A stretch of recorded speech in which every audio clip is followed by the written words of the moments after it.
Hi, I'm Lin-Manuel Miranda. I'm here for Mary Poppins Returns. I'm answering your fan questions. And look at this guy. I'll be playing with puppies the whole time. It's the best.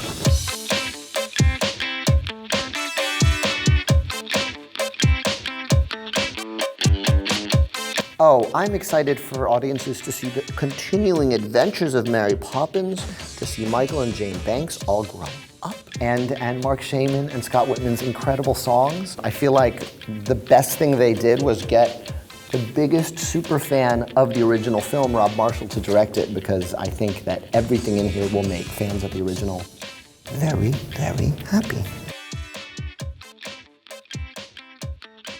I think the dancing, I think I was pretty daunted by Step in Time in the original, and we've got a number that's about as long and as elaborate as that, and so it was the last thing we filmed, and it was about 6 months of rehearsal for it, and at the same time, the level of mastery going from just learning how to swing around a lamppost, and then suddenly you're holding a flaming stick and there's BMX bikers all around you. Getting to that level of mastery was pretty satisfying. Right, bud?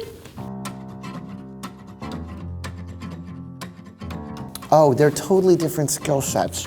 You know, acting on stage is a yoga. It's 7 times a week, 8 times a week, and you're gonna hit the same marks every night, but the audience changes your performance. Your energy that day changes your performance and your relationship to your fellow actors. On screen, you're never coming back to Buckingham Palace. You're never coming back to Big Ben. So the adrenaline comes from knowing that that's your chance to get it right. It's your chance to get it right. Yeah. Sure you will. Well, there's 2 things. We actually, I think I've said this, but we filmed the original company about a week before the first cast members started leaving, and Tommy Kail made an amazing movie out of it, and we stuck it in a vault, and it's in a basement somewhere. So at some point you'll see that. So if you have an obnoxious friend who is bragging, I saw the original company, that brag is gonna be out of use at some point. You will see them. We just haven't decided when. You know, I want as many people to get to see it live in the original format in which it was intended, the theater, before we release it. But we've got it. It's in Gringotts Vault. What's his puppy's name? Guppy. Oh my goodness. I'm holding Guppy. I'm getting licked by a real cute puppy. Oh, wow, wow. We are just jamming. Jesus. Oh, his breath smells like salmon. Now he's biting up on my finger. Doesn't really hurt. I will not let it linger. He's got puppy teeth and they are not sharp. I will not go to heaven. I am not playing a harp. You can gnaw on that. It does not hurt my pinky. After this, I'll have a big gin and tonic drinky. Brooklyn Nine-Nine. My favorite show. I hope so. I'm glad NBC picked it back up. I don't think I was, but I was a loud part of it. Oh, that's a fantastic question. I don't know the answer to that either. I think we'll find out. You know, my favorite character was always Sebastian. He's really a misunderstood composer.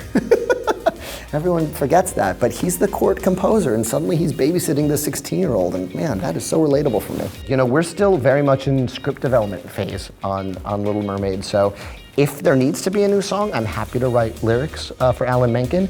If there doesn't need to be, I won't write it, because that score is perfect. That score is perfect.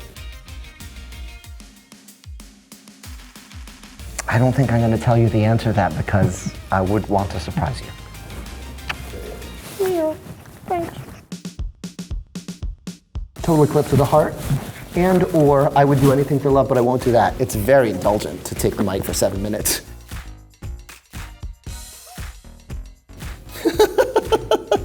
What would I say? I would say, it's a long story. You're gonna be mad about some of this, and maybe some of it you like, but I had you win against Jefferson a lot. Oh, that changes every day. It's funny, right now I'm relearning all my lines because I'm getting ready to play Hamilton in Puerto Rico. The one that's really fun for me that I'm proud of right now, because I'm relearning it, is Farmer Refuted, where Hamilton is literally rhyming at the same time as Samuel Seabury while he's verbally destroying him. That's pretty fun to play.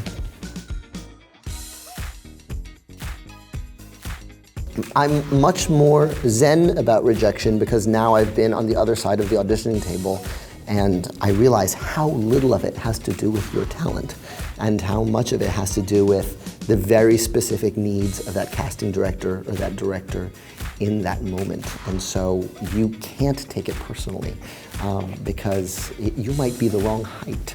You might have the wrong hair color. And then the other thing I will tell people is that you have to think of auditioning as the job. It's not getting the job. Auditioning is the job. If you get the job, great. But auditioning is actually the job. Yeah.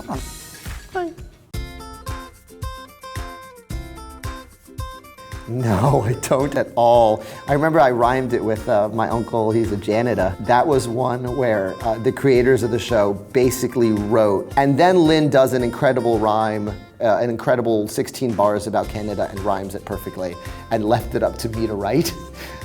So that was a fun assignment. It was really fun. I love those guys. Oh, I am as messed up and broken inside as everybody else. But I am well aware, just like you pupsters, that you get what you put out into the world. So I try when I'm tweeting, which is a terrible addiction of mine, to just sort of try to put out what I would like to see. I read the same news articles as you. I see the same horrors. I wake up with the same morning breath. But I try, if I'm having a terrible day, not to put the terrible out into the world. Does that make sense? These puppies were provided by Vanderpump Dogs, and you can't hear me because they're chewing my mic cord. If for more information on these beautiful puppies, go to vanderpumpdogs.org.